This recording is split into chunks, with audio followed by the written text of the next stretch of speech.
What's up, y'all? Kyle Hamilton here. I want to give a quick shout out to Lucas, Connor, and Ryan in the Week Zero podcast. Jackson rolling out, 3rd and 7 after the penalty, and it's a completion to Kuma. He's still running.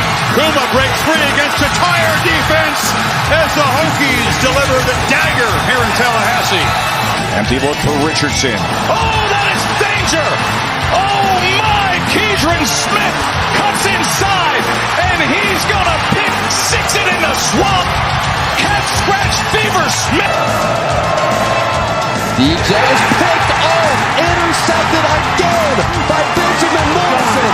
Here goes Morrison down the sideline. Can he go? Yes, he can. Touchdown, pick six, Benjamin Morrison. Nix drops back underneath. Touchdown, Ducks. Wow. Chase Porter.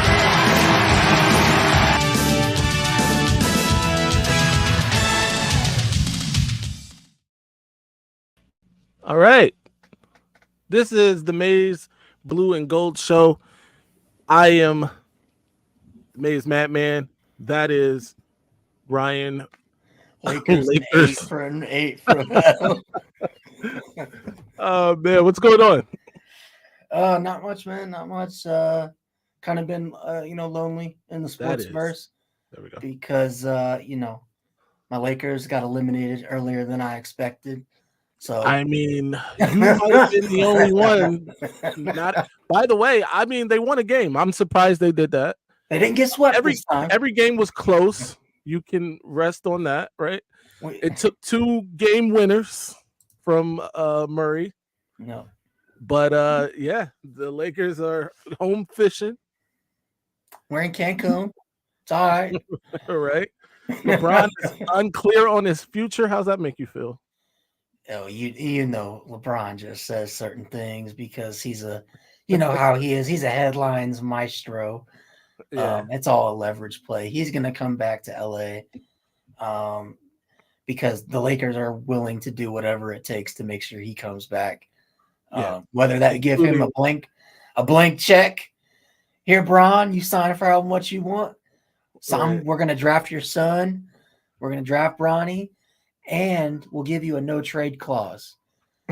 So yeah, everything and more. So he's gonna be a Laker. Yeah, I actually am confident that he will be a Laker too. But that's neither here nor there. We're here to talk Michigan football and Notre Dame football. Unfortunately, Notre Dame. A lot of people called you guys irrelevant. Mm-hmm. A lot of people said Notre Dame is a dormant program. A lot of people said Notre Dame would never win a national championship. What do you say to that, Ryan? Well, if we weren't relevant, would people feel the need to have to say we were irrelevant? Would you feel the need to say it? Yep. So, I mean, look. I'm one of the people. So I wouldn't say Notre Dame is an irrelevant program, by the way. But I will say that Notre Dame does get a lot of notoriety and they're on television and people are talking about them even when you guys have bad seasons. And especially almost when you have bad seasons, people talk about you more than if you had like a 10-2 or 11-1 season, right? Yeah. So that makes them relevant. I don't think they could ever not be relevant just based on like their history in college football. Also, they've got the only exclusive, network contract deal in all of college football, which makes them relevant because they're on your screen every Saturday, basically. But in terms of like results, right? No natty since 1988. That's a long time. You have been to the playoffs, the college football playoffs twice. You did reach a BCS national championship and lost to Alabama in to Clemson and Alabama again in the playoff, right? So you guys are around. They're around. You picked up Riley Leonard this offseason. How you feel about that? Is the Riley Leonard thing, is it better than last year's pickup at quarterback? I believe so, but there is no evidence to support that claim because we have not seen him play because of two back-to-back ankle surgeries he's had this spring. He didn't play at all in the spring game, obviously, which was kind of nice because we got to see what our young QB room looks like and what it were to look like without Riley Leonard. But I have confidence that he'll be ready to go week 1 against A&M. But I'm more confident than I've been in a long time with Notre Dame quarterback room being like, all right, if Riley goes down, knock on wood, right? Whether that be in Jelly, Minchie, or CJ Carr, I'm completely confident that they'll go out there and compete. Okay. I saw some of your spring game. Let's start there. Let's start with Notre Dame. That's not how you spell Dame. With Notre Dame spring game, you obviously saw it in its entirety. What did you take from it? CJ Carr is absolutely, positively him. He is everything and more what he was coming out of high school. There's no reason he shouldn't have been a 5-star. Let's say this, he outplayed every single quarterback in that spring game. Mm. And it wasn't like Angeli or Minchie played like crap. They all had similar stats. But if you go out there and you watch how CJ Carr threw the football, you would have thought he had been a 2-year starter at Notre Dame. Right. That's how good he looked. I've never seen a quarterback throw that beautiful of a deep ball. Oh my God! I'm being serious. Since Jimmy Clausen. Jimmy Clausen had a terrible team around him. Yeah. But Jimmy Clausen was probably the best Notre Dame quarterback we've had since Joe Montana in terms of pure talent and arm talent. Yeah. That's what I see in CJ. And I do think it is ironic that there were some Michigan fans in my spring game post that said, if CJ was any good, he'd be at Michigan right now. Which Phil, I know you're not one of them people.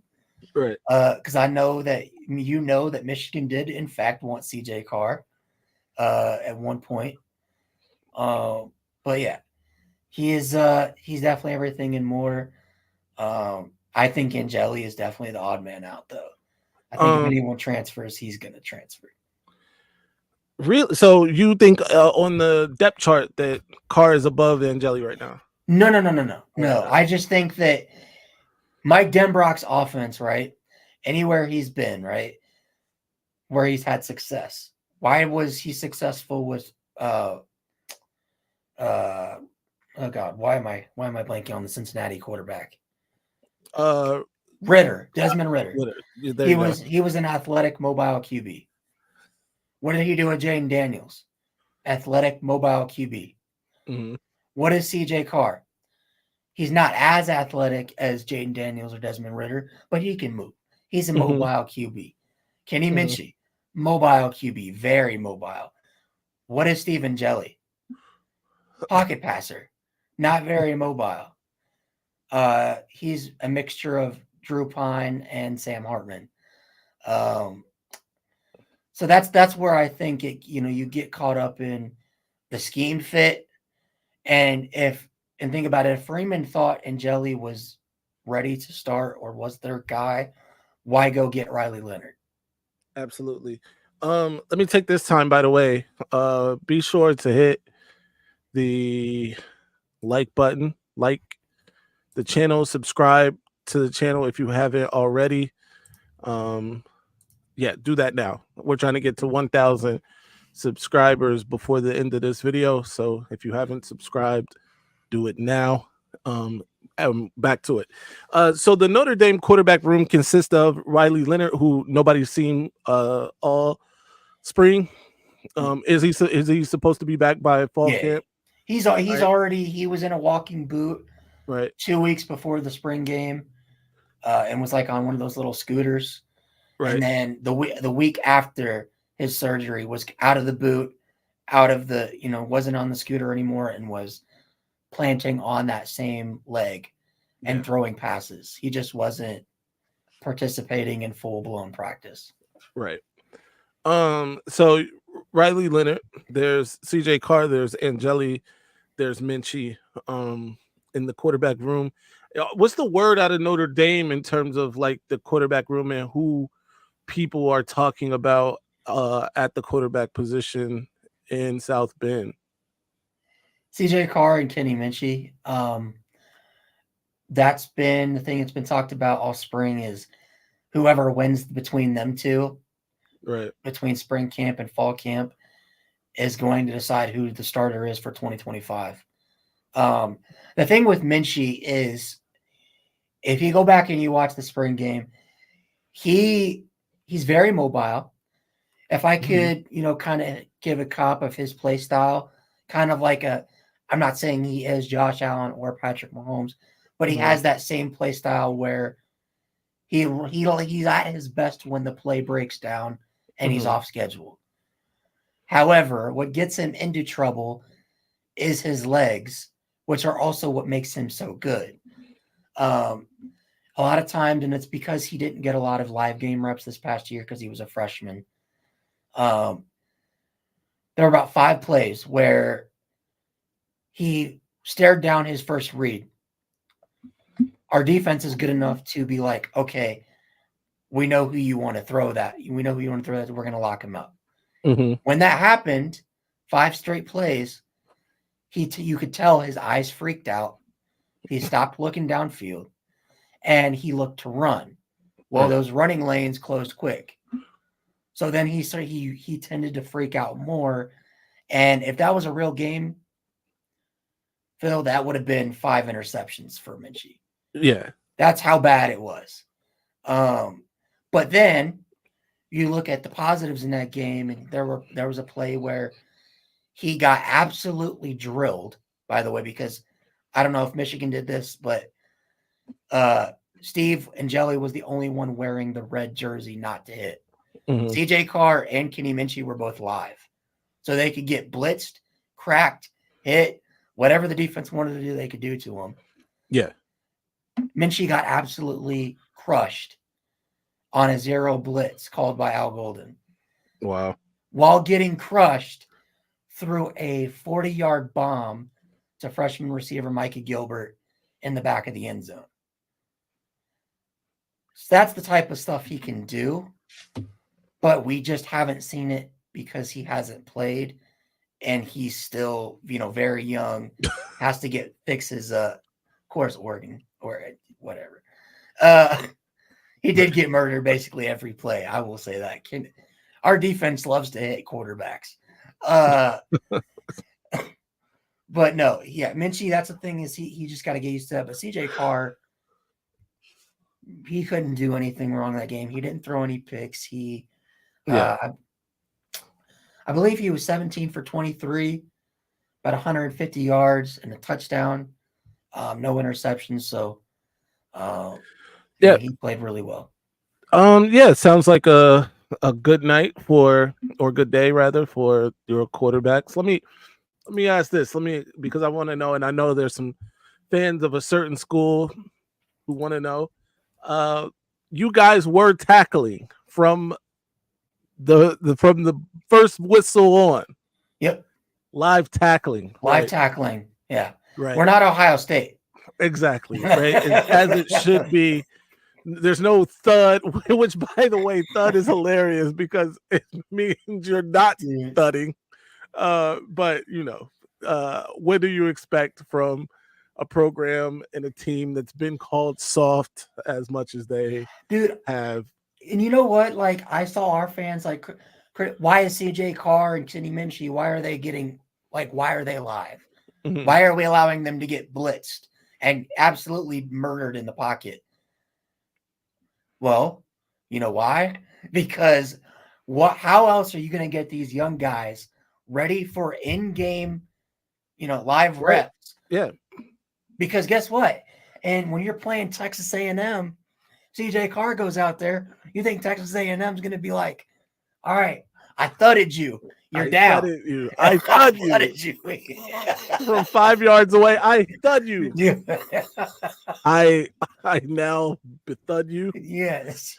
So down. Here's the thing. We know that a certain program who has been associated with the likes of Sherman and, and other things soft was not tackling in the first half of their football game, first quarter, whatever it was. They weren't tackling. Carr looked good, but the wide receivers left a lot to be desired. Gilbert looked the best, in my opinion. What do you say to that? What do you think about? Well, that to be comment fair, there? 2 of our starting receivers, or actually 3 of our starting receivers, did not play in the spring game due to injury. 5-star receiver Cam Williams that we signed in this and with CJ Carr in this class did not participate as well. Mm-hmm. The transfer receiver from Marshall that was going to get a lot of reps, he did not play. So we were playing with mainly our second and third team receivers, besides Gilbert. Gilbert and Greathouse were the only 2 main guys that were going to get tons of snaps this year that played. And Gilbert's a true freshman, and him looking like the best receiver says a lot as a true freshman. He was going up against our starting DBs, by the way, who, we know that they're very good. So, yeah. No doubt. What do you guys think about the soft caps? Oregon wore them in the spring game. I heard they're allowing them in games. I think they look goofy. Yeah, I agree about the aesthetic. They definitely don't look the best. But, I mean, if it's anything that can help, kids or anybody not suffer, brain injury, then whatever. Yeah, I don't like the whole wearing caps for a spring game. I don't like the whole making a spring game into this. I'm not saying Oregon did this because no one's going to touch the level of thudding like the other state. But what's the point of having a spring game if you're not going to allow live tackling? Yeah, I understand the quarterback stuff. Like if you want to put your quarterback in a red jersey, I understand that. But if I'm a running back, I'm a receiver, why can't they get hit? I don't understand it, but yeah. And Notre Dame 2164 says Carr did look amazing. I don't know. Did you say you got to watch a little bit of Notre Dame spring game? Yeah, I actually saw Carr play, which is interesting. The touchdown pass was nice. I liked it. I saw you get into a back and forth with some people on Twitter. I believe they were fans of the other state, by the way, who said that if that was like a good safety, that would have been picked off. I disagree. That was a pretty good. He threw it perfectly over the top of the safety's head. Yeah, I mean, for what was out there, it was the best. It was a perfect pass. So I can't be mad at that. Let's move on a little bit because I know we got some things to cover. I'll go quickly over Michigan spring game because I've done this a couple times now. But yeah, so there could be a bit of a quarterback controversy. I can see why people would think that Davis Warren threw the only touchdown passes in the game, 2 of them, by the way, one to Kendrick Bell, the little brother of Ronnie Bell, who now plays for the 49ers. So in the other, I can't remember the kid's name. It's escaping me. Somebody help me in the comment section. He's like one of my sleepers too. But anyway, he threw that. That was like a crossing route that turned into a touchdown, drag route that turned into a touchdown. So he threw the only touchdowns. He looked pretty good in the pocket. I will give him that. And I'm speaking of Davis Warren here. Alex Orji, first drive, little shaky in terms of passing the ball. He obviously ran a touchdown, but that's what a strength of his is his athleticism and ability to, scramble. he settled in a little bit, completed some passes, a couple decent ones, but for the most part, throwing the ball, it looked like Davis Warren looked the most comfortable. We did see freshman Jaden Davis out there. He didn't really do much of anything. He had one nice pass to O'Leary that the defensive back Jair Hill broke up. If O'Leary could have hung on to that, that would have been really nice. It was like you got Moss type catch, but the defensive back did a great job knocking it out of his hand. So there's that. In terms of Michigan's quarterback situation, like I explained, right now it looks like Alex Orji and Davis Warren at the top of that thing. People are still talking about Jack Tuttle. I'm not worried about Jack Tuttle. I don't think he is really challenging for this, no matter what Sherrone Moore says. But that's where Michigan stands right now in terms of the quarterback room and the quarterback battle. A guy that I was talking about preseason before the spring game, Denegal. Yeah. I was high on Jaden Denegal. He looked like he wasn't good. Let me say that. He completed one nice pass, like a 7 route. But other than that, he looked like a deer in headlights. He threw what should have been 2 interceptions. Only one of them was intercepted by DJ Waller, who then promptly jumped into the spring portal. But so there's that. But yeah, so Denegal at the bottom of the heap for me right now. That was not what I was expecting from him. But yeah, I did see that one highlight that came out.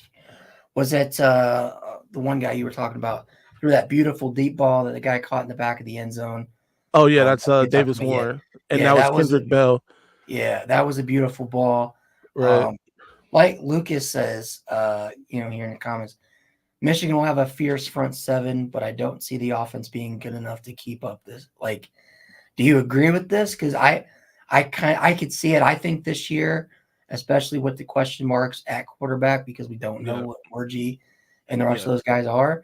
I think you guys will see a heavy dose of Donovan Edwards this year, and Colston Loveland. But what are your thoughts on this take from Lucas? So I do think we take a step back in terms of the quarterback play for sure, no matter which one of them is the quarterback, right? I don't care if it's Davis Warren. I don't care if it's Alex Orji. I don't care if it's Davis Warren's arm on Alex Orji's body. We take a step back from having a top 10 quarterback, McCarthy, right? So I'll say that. Now, here's the thing. Defensively, I think I'll save the defense. I'll save that. On speaking just on the offense, obviously, I do think Donovan Edwards is going to get a bulk of the carries. He might be ran more than anybody in the last 10 years. So there's that. I think Colston Loveland is a difference maker. We just got in the transfer portal Amorian Walker, who transferred out and then transferred back in before he ever took a snap at Ole Miss. So I think he can help at receiver, but Samaj Morgan is a beast. I will say that. I like his attitude. I like Tyler Morris. Tyler Morris proved that he can do it on the biggest stage. He performed well against Alabama. He's a dog.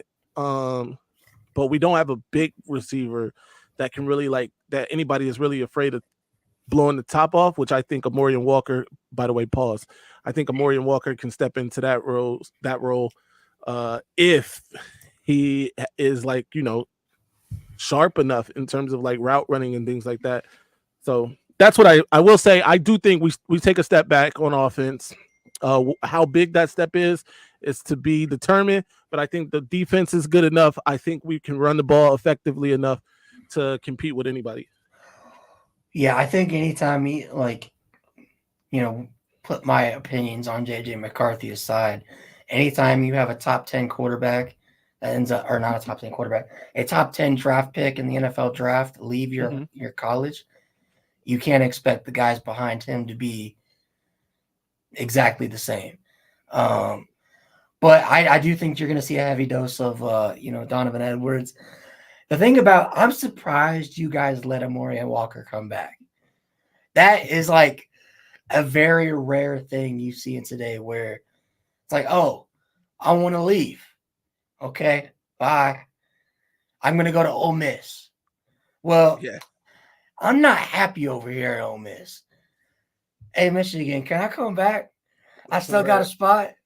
Like, how do you feel about that? Because, like, Yeah, I'm surprised that you guys took him back. So, honestly, I'm excited about it. We need his level of athleticism, his level of potentially what he can be, right? There's not a wide receiver on the Michigan roster right now that has the potential of Amorian Walker. Yeah. You know what I mean? Let me take that back, because I am a huge fan of Amarion Stewart. I think his footwork is amazing. He's like Antonio Brown level footwork, at least out in high school, but he isn't part of like the 2-3 deep right now. So he's a true freshman. But outside of that, and he's another one of these little guys. He's Samaj Morgan, or what Carmelo English was, like these guys, like those 6 foot 5'11" type guys, that are like slot hybrid guys. But in terms of what Amorian Walker can be, I'm excited about it. I was not excited when he left. I didn't like it, but then he came back. I'm excited. I'm okay with it. We never had to play against him. He never took a snap for that other team. So, it is what it is. Lucas says, lucky for Michigan, they only play 2 good offenses this year. I disagree. Texas has a good offense. Ohio State. Man, Texas lost a lot. I think you're giving Texas a lot of credit. I think they lost a lot. I mean, I guess. They've got unproven receivers right now.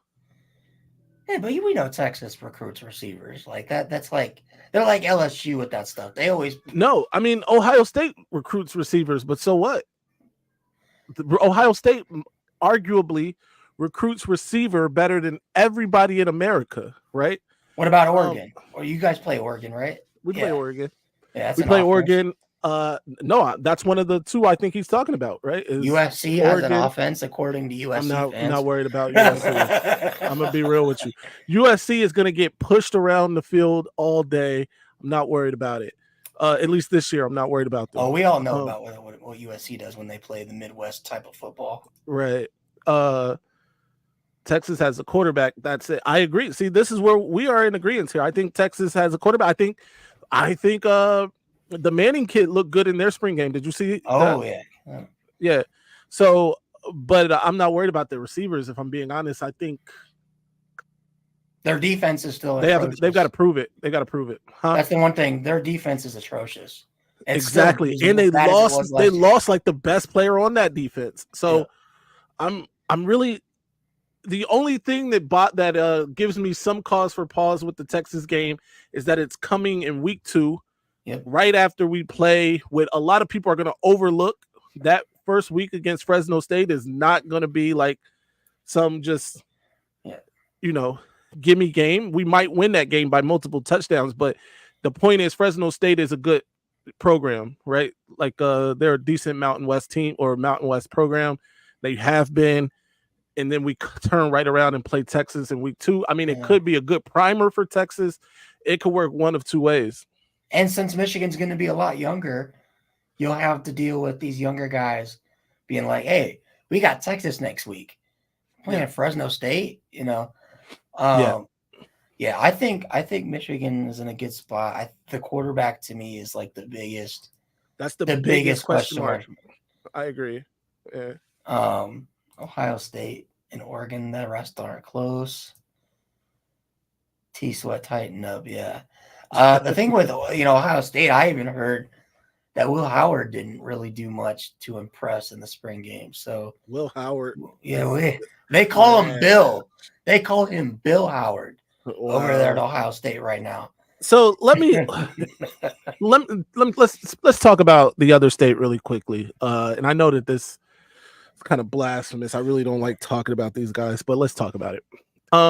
They pick up Will Howard in the transfer portal, right? And at the time, that team, they're excited about it. Yep. We got Will Howard, blah, blah, blah, blah, right? Okay, cool. You got Will Howard. Devin Brown is on that team still. Yeah.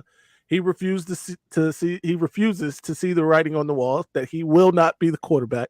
But whatever. Then the Julian Sayin kid, flips his commitment from Alabama to Ohio State. Aaron Nolan's already there. They just got Tavian St. Clair, in the next class. So Lincoln Kinholz is still there. Lincoln Keenholz, right? Can't forget about that. It would seem that they have an embarrassment of riches at the quarterback position, right? Yeah. But I'm not sure if you saw that spring game. I did not. I'm not impressed. And I get that it's only the spring, right? They got time. There will be fall ball. They got plenty of time to work it out. But I got to be honest. I think they got Will Howard for the threat of him with his feet. Especially they're trying to find answers for Michigan, and right now they're scrambling. And they thought, hey, let's get somebody who actually scrambles and, add that variable in there. Yeah. But it's an interesting thing right now. I think they are in a vicarious position. If Will Howard ends up being the quarterback, we're going to kill them. Let me say that. Look, I think Devin Brown is their best option. I like Devin Brown. I think it's hilarious to me that when they got Will Howard, Ohio State fans were cheering from the rooftops about how they're finally going to beat Michigan because they got a quarterback who's not named Kyle McCord. Right. They have. By the way, Kyle McCord, if he were still on the team, would be the best option at quarterback. Yeah. But by the way, did you see? I don't know if you saw. Kyle McCord looked pretty damn good in the series. He did, and of course the other state fans were like, "Oh, he's played against Syracuse, and that read was late, and like they played quarterback, like they know how to break these things down. It's ridiculous. These people are hilarious. Funny that they're all beating the Will Howard drum. Yeah, and then spring camp happens, and all of a sudden, he's not Will Howard anymore. He's Bill Howard, and he's got to earn the right to be called Will Howard, because Brown is better than him, Kinholz is better than him, Sayin is better than him, Nolan is better than him, and they don't want Will Howard to play. So which one is it? Which one is it? And they're so desperate, man. Look, they're already pushing the narrative that this Jeremiah Smith kid is going to be better than Marvin Harrison, which he may very well be. I'm not speaking against. I saw he looks like a senior right now, like in terms of his body, right? Pause. But yeah, he doesn't have who's going to get him the football. Looked like Harbaugh. I didn't watch the Oregon spring game. I did not see it. I didn't even know that I missed it. No disrespect, respectfully, but disrespectfully. But since we're in the same conference now, right? I wanted to see that. I wanted to see their spring game because I wanted to see how they look. Because I am, Oregon is a team you got to keep an eye out for. Howard is the Sam Hartman of OSU, pretty much. Now I can't let you off the hook here, Ryan, because you were telling us last year that Sam Hartman was going to be the difference maker and that you guys were going to blow through that ACC schedule. Hey, he was the difference maker. He was the difference between going 12-0 and 9-3. Right. But no, I think we've talked enough about the other state. They don't. When you're out here thudding people in the spring, it's gross, man. It's disgusting. It's disgusting. And then they're gonna wonder why they're getting pushed around and ran over. Man, we're getting dominated by Indiana again, week 1. What's going on? That was a real scare for them. They were in real trouble against Indiana. Indiana was pushing them boys around. Listen, I'm gonna say, I don't know if you saw the Penn State game, the other state Penn State game last season, but Igbinosun may have made the play of the year for Ohio State. And when they went for that fake, and if he doesn't come from the other side of the field to make that tackle, that guy's going to score. And that's a completely different game at that point. Yeah. Yeah. Just like DJ Brown is their season MVP, the guy that dropped the game-sealing interception for Notre Dame. Just Crazy. Disgusting. Anyway, what is going on the Michigan recruiting front, Phil? Some small school from the southern part of the United States, and a state that is considered the bluegrass state, somehow taking recruits from Michigan. What is going on? Listen. I don't know who at Michigan pissed these guys off, right? But they clearly have it out for the University of Michigan and anybody that Michigan thinks they're gonna land. And here's the crazy part is it's not like these people are. Marquise Davis's recruitment went like this: crystal ball to Ohio State. Tony Alford flips to Michigan, right? Tony Alford makes some inroads, crystal ball to Michigan, and then on decision day, out of nowhere, Kentucky. All right, the Smith twins, crystal ball to Notre Dame, right? Crystal ball to Michigan, commit to Michigan. Out of nowhere, here comes Kentucky. Now, granted, that one is a little more complicated. We spoke with the parents. They're from Kentucky. We get it, whatever, right? So that one a little more complicated. I'll give that. But then you go to Brian Robinson. Brian Robinson from the state of Ohio visited Michigan so much the man damn near had a dorm room. He was damn near taking classes, bro. He went to lectures. He was paying rent and everything. He was in lecture hall. And then he commits to Kentucky. Deion Walker, who, by the way, arguably is the best defensive tackle. Some people will say he's the best defensive tackle in college football over Mason Graham, right? There are some that will argue that. I'm not one of them, but he's that good. Went to Cass Tech in Detroit. He's from Detroit. He's from Detroit.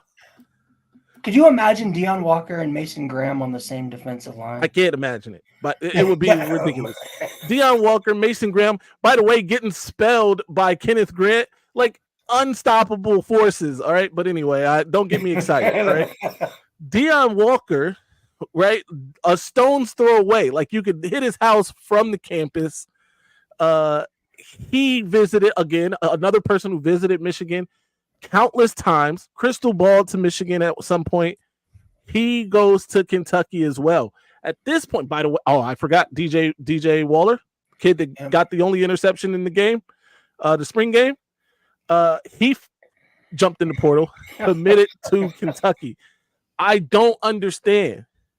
I just don't get it. It's Kentucky. If you want to go, if it was a different SEC school, I wouldn't be as upset as I am. Like if right they went now, to Bama or Georgia, or something like that. If they went to Auburn, I wouldn't be as upset. You hear me? Auburn, okay. But Kentucky, bro. I don't know if you've ever been. You've been to Kentucky. You've lived there or something, right? All right, all right, cool. No disrespect to Kentucky, respectfully, but disrespectfully, it's Kentucky. No. Hey, if you're into horses, pastures, farms, wide open fields, family. That's your place. I've got family from Kentucky, right? As a kid, my family is from Lancaster, Kentucky. I'm not gonna put their last name out here because I don't want to blow up their spot because I'm about to say some things. Okay. As a kid, we visited Lancaster, Kentucky. As a kid, I wanted to get the hell out of Lancaster, Kentucky as fast as we got there. No. It's Kentucky. So I don't know, bro. At this point, Kentucky is my rival. I'm gonna go ahead and put that out there. Moving forward, I look at Kentucky through the same lens as I look at Lil Bro Nim. By the way, Kentucky's a bigger threat than Lil Bro Nim at this point for me. You're not scared of Aiden Childs and them boys? I'm not. I'm not the least bit afraid of Lil Bro Nim. But yeah, Kentucky's on a pedestal for me as one of my ops. They are my ops. And Michigan should be looking at them as the ops. moving forward. Is that game in East Lansing this year, by the way? No, it's gonna be in At the big house. Okay, yeah. I was We're gonna gonna kill say, them. We're if gonna that destroy game them. was maybe at East Lansing, maybe they keep it within 14 or 50. We beat them 49 to donut last year in East Lansing. Aiden Childs is he's a good player, man. He's a good player. Listen to me. Listen to me. Kentucky is balling. I had basic training in Fort Knox, Kentucky. Hey, I mean, I guess, bro. No, like I know, and I saw your video the other night where you went on a rant about Michigan's NIL. It's disgusting. Here, let me follow up because I'm sorry. I need a minute. Okay. In terms of private universities in America, I'm sorry, not private, public universities, because Michigan is a public university. In terms of public universities in these United States of America, Michigan has the second highest endowment of all of them, right? Only Texas A&M has a higher endowment per year. Now, granted, I know people are going to say endowment is different than NIL. Well, Notre Dame is their stuff's not public, so. Well, Notre Dame is a private school. Yes, Notre but Dame is a private school. They're supposed to be.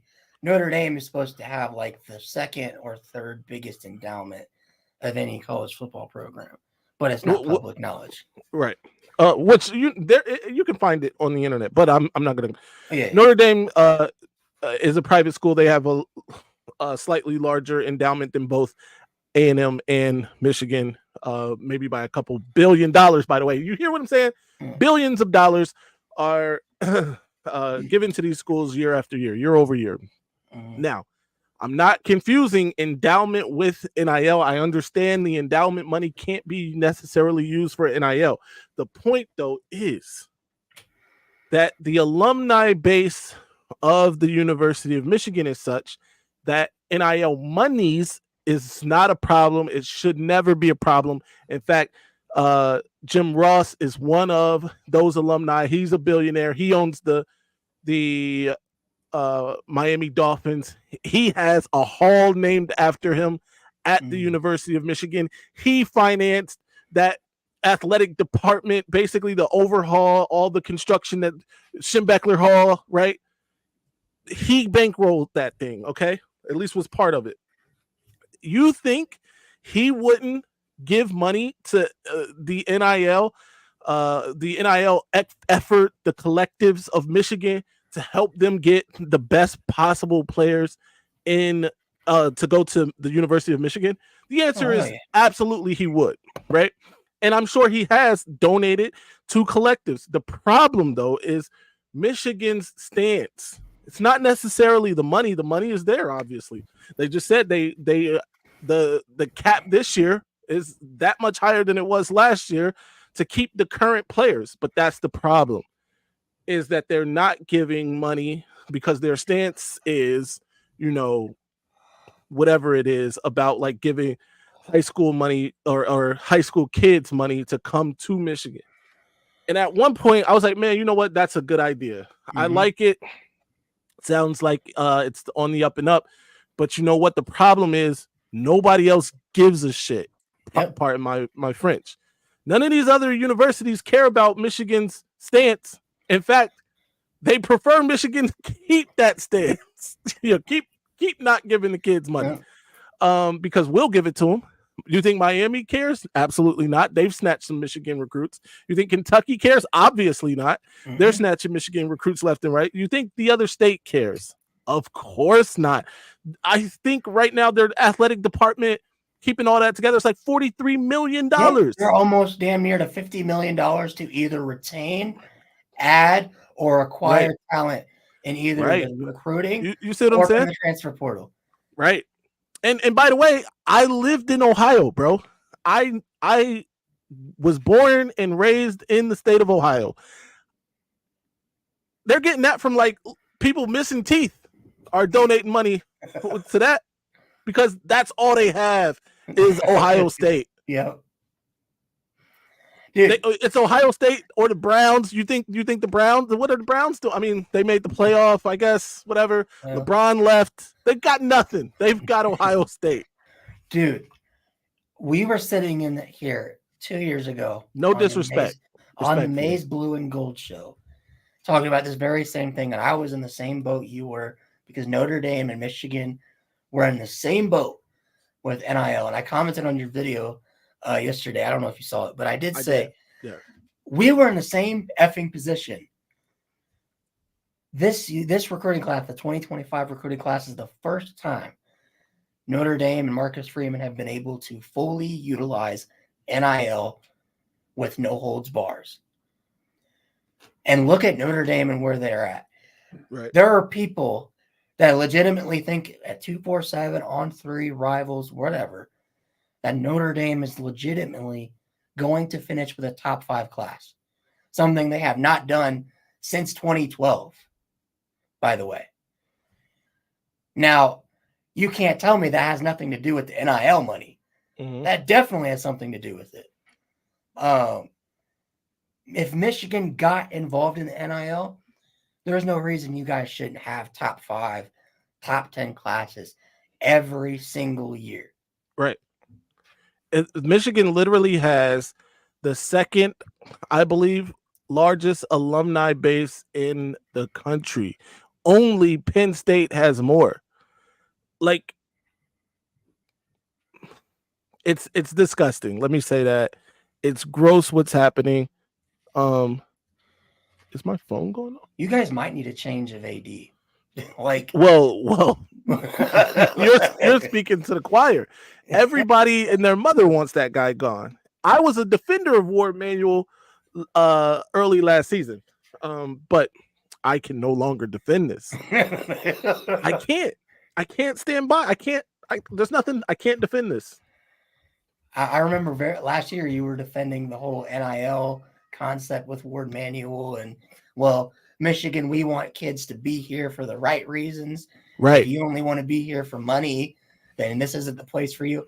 Right. Change you know what? that. And I had to do some soul searching myself, because this is one of the things that I don't think people understand. And this is serious. I'm gonna be serious here. I'm not even faking this at all. Here are the facts. A lot of the top the most talented players coming out of high school, these 4 and 5 stars that you see, aren't coming from the greatest financial situations at home, right? Mm-hmm. I mean, don't get me wrong. There are some that are doing well. I'm taking nothing away from that. But for the most part, there's a good amount, a big group of these people that aren't coming from the best situations at home or whatever, right? So when you get to the point when NIL, and because the NCAA has not put any sort of regulation in this thing, and by the way, let me take this time to say this is why regulation is needed. Yep. To those people who don't like regulation, by the way, if you don't like regulation and you don't believe in regulation, this country would look a lot different, right? If they didn't have to regulate the food that they fed you, if they didn't have to regulate the condition of the highways, if they didn't have to regulate the imports and exports, I can go on forever, but this isn't a political show. I won't do it. But in this case, regulation is needed, because if not, then you just have this like open market for anybody, and you get kids jumping in and out of the portal several times, right? Amorian Walker, in less than a year, has put on 3 different jerseys. Caden Proctor. It just happens to be 2. Caden Proctor in a month. Yeah, in a month. Right?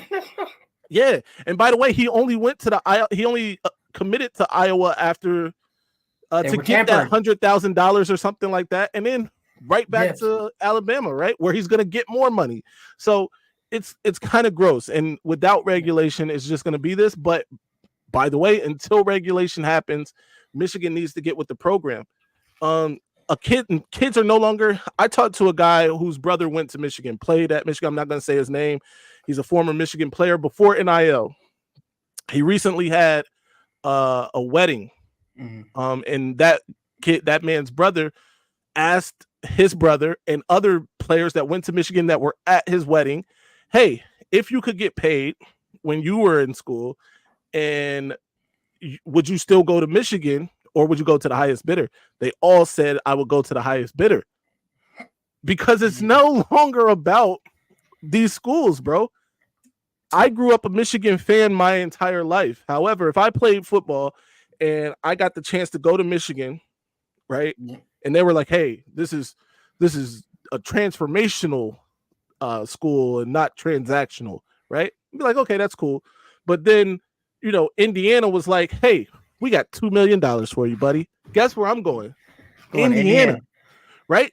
And I don't even like the state of Indiana, but that's another story. Not for this, not for the airwaves. But you get the point, though. You get the point, right? Like it's about money. People act like you don't need money to do things in this world. You absolutely have, especially in America. This is a capitalistic country, and there are ways money. You can get like Notre Dame fans are still very anti-paying for play. Mm-hmm. I think there's a difference between doing what Notre Dame is doing now, or even what Ohio State is doing, than what Texas A&M was doing. There are ways to do NIL where you're paying for play that are right, to where you avoid the Texas A&M disaster that was the 2021 class.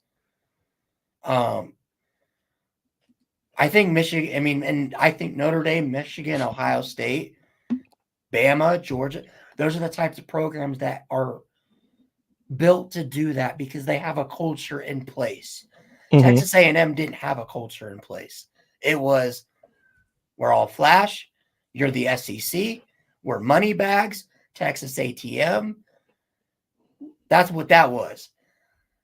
Notre Dame, you may pay a kid to come to Notre Dame, but Notre Dame has a built-in culture. Notre Dame, because we're paying you this money, is not going to let you act however you want to act. Same thing at Michigan. I don't care if Michigan's paying you $1 million. If you go to Michigan and they're paying you $1 million and you play like crap, they'll bench you. That's the culture. But yeah, I don't understand why it took this long for our. It should be that way. Look, there are people who are gonna say, "Yo, well, what about the when you graduating from Notre Dame means so much?" And I'm not here to say that it doesn't, right? If you are out here in the corporate world and you have a degree from Notre Dame, and Johnny has his degree from Terre Haute Community College, guess what? Your degree means more. Yeah. And unfortunately for Johnny from Terre Haute Community College. But in this case, right? And I'm sorry, I'll be quick here. In this case, if I get $1 million to go to Terre Haute Community College and you go to Notre Dame and you get nothing except for that degree, mm-hmm. I now have the head start, right? Because I have $1 million to do with what I want, whether it be to invest in myself or invest into something that I want to invest in to try to grow that money. I have the head start. But and that $1 million you can use to go pay your education at Notre Dame. Thank you. That's the thing, is like a lot of people don't realize, if I got millions of dollars, I could always go back to college. Right. And even if you were to go to a place like Notre Dame or Michigan, because our fans make a big deal about the degree, Michigan fans do the same because Michigan's a very high academic school, right? Right. I'm sure Michigan fans, especially the elder Michigan fans, are very prideful about that. Right. These kids, they could still get paid to go to Notre Dame and Michigan. They can go to the pros. And like we've seen with Jerome Bettis, former Notre Dame players like Sean Crawford, former guys like from Michigan that have came back and gotten their degree. Yeah, they can always come back. Right. They can always come back. That's all I'm saying, bro. Look, NIL is the reality. It's the current situation. You got to play. Well, you got to pay to play. And it's not like these schools are hurting. So really quickly, before we get out of here, you did pick up a guy in the portal. Yeah. What's going on with Michigan recruiting recently? Any big moves, and who did you pick up in the portal? We picked up CJ Charleston, wide receiver from Youngstown State. I know a lot of people. Hey, we got we got 2 receivers from FIU and Marshall. So there you go. I mean, well, the guy from Marshall might be able to give he played against Notre Dame. Exactly, and was successful. But CJ Charleston, 30. I think he had like 33 catches a year ago. 503 yards, 4 touchdowns. It's just some depth at a position that we need depth at. It's not like we're blowing people away with our wide receivers right now. And then you add a Morian Walker to that. We did pick up defensive lineman Nate Marshall out of the state of Illinois. That's a massive get. Hopefully we can hang on to him. What's with the whole stuff about him like flipping already? Yeah. So there was a rumor yesterday, and I think it was because of like the Marquise Davis thing. Okay. So a bunch of fans were like, oh, and he'll be leaving too, whatever. So there's no like official, nobody of any salt has said anything about that, but he committed last week, which was big for Michigan because it had been like 4 months since we've gotten a commitment. And he is a like fringe 5-star player. I think he's like 35th in the nation, which there's only 32 5-stars, so he's right there. But yeah, I mean, that's where we are right now. We thought we had Marquise Davis in the bag. We did not. Avery Gatch is an in-state recruit who is a Michigan State legacy player, but has the crystal ball to Michigan. We'll see what that crystal ball means. He's supposed to be committing really soon, so we'll see what happens. Yeah. So there's some stuff I didn't know if you, because I haven't seen you covered in your stuff, but few big recruiting battles between Notre Dame and Michigan going on right now. One of them just ended a couple days ago before Dallas Golden. Hold on. That was not a big recruiting battle. Hey, he was a top 60 recruit. I'm not saying he wasn't good. I'm saying that Michigan wasn't in on him the way that you made it seem. Well, he just went on an OV there not long ago. It was an unofficial visit. Unofficial. All right, thank you. All right. But we got him over the likes of Michigan, Florida State, Florida, Georgia. Mm-hmm. He's an elite athlete. We're recruiting him at corner, but he could play safety, receiver, tailback. So anytime you get a guy like that, that's always welcome. But another guy, I know you guys talked about Quincy Porter. Yeah. Eric Meadows. Yep. Is another guy. I didn't know if you talked about him. What about the corner Mark Zachary. Had Mark Zachary the fourth. 2 crystal balls for Notre Dame from Mark Zachary. He came out yesterday. Steve Wilfong put out an article that said that he's ready to make a decision. Right. Which when that happens the day after Dallas Golden makes a decision and Notre Dame's cornerback room is starting to like fill up. Yeah. I think that was kind of what I think it's between Notre Dame and Michigan because Zachary's talked about education means everything to him. Right. As of right now, it seems like Notre Dame is the team to beat. Yeah, I agree. Derek Meadows is a guy that I think Michigan has a legit shot for. Mm-hmm. I still think he's a slight Notre Dame lean, but dude, when Notre Dame offered him, we've been on him for 2 years. When we first offered him, he was outside the top 300. Right. Alabama's offered him. Georgia's offered him. Florida's offered him. Florida State's offered him. Michigan's offered him. Ohio State. Everybody and their mom is after Derek Meadows right now, and he's a top 50 recruit right now. And there was a report that came out last week about his visit to Michigan and how well that went. And it seemed like Michigan gained a lot of ground. What are your thoughts on how that plays out? Because we would love to have him at Notre Dame, but it seems like everybody and their mom now is all over because he's a top 50 recruit now. Yeah, so I think that one's probably gonna go to the very end. I do think that it right now it seems like 2 schools, but he's gonna take some more visits, I believe. So we'll have to see what happens. Are we going to I land believe Gatch? we do land Gatch. I will say that. I think we are going to get Gatch. But after yesterday, I'm kind of shell shocked. I don't want to, Kentucky guarantee doesn't anything. Kentucky does not have a hat at the table, do they? Right. If Kentucky is in on it, then all bets are off. I got real beef with Kentucky. I'm not even joking. Real beef. What if Nathaniel Marshall he flips to Kentucky and then if Gatch Nathaniel commits Marshall flips to Kentucky specifically, I'm flipping this desk, and that is it. I'm shutting down the channel. we should just that's ban Kentucky from any knowledge of Michigan recruiting. But no, I mean, outside of that, I don't know if there's really too much else going on with Michigan and Notre Dame recruiting. Our class, we've got 20 kids committed. Where's Michigan at right now? You guys got like 13, right? Are you trying to be funny? No, I'm being serious. No, we don't have 13, right? No, we don't have 13. I think we got 3. Hell? What? Yeah, 13. Come on, Phil. Don't say these things. But no, we went through a lot of like coaching change. So only recently things got stable. Esposito has only been there for less than about a month.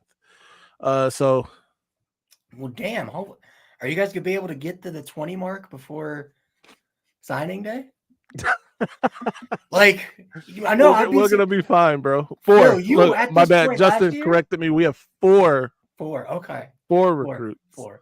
At this 4 point last year, you guys were the number 1 recruiting class in the country. Yep. And didn't you guys have like a stretch from like March to July where you had like 12 or 13 commitments? Something crazy like that? Oh yeah, we were on fire. We were on fire. A lot of those guys are not with Michigan now, but we were they're either with Florida. We were doing Kentucky, good. Like, yeah. No, dude, it's crazy. Notre Dame's got 20 commits. They're only expected to take 25 or 26. So it's getting down to like the nitty-gritty here. But we're already focused on the 2026 class, and we might have our 2026 QB already. Alfred has a history of losing big recruits. 14 straight, Justin. 14 That's straight, absolutely right. 14 straight. But look, man. By the way, everybody here, make sure you like this if you haven't already. Subscribe to the Week 0 channel. We were trying to get to 1,000. It doesn't look like we got there, so help us get a little closer. Till next time, though. Brian, what you got? So like always, go drop a sub, drop a like if you like the content. Like Phil said, we're trying to get to 1,000 tonight. But we'll be dropping some stuff soon. We're gonna be coming out with the player edits, the team pump ups, Michigan pump up. We'll be dropping in a couple months here. We'll be starting to get into starting next week. We're gonna be doing our conference breakdowns. When we talk about the Colorado stuff, which should be an interesting show to get into. So stay tuned for that. But yeah, I mean, other than that, it's been a really good show, Phil. Yeah. Take us out, my man. All right. Till next time, stay angry, my friends.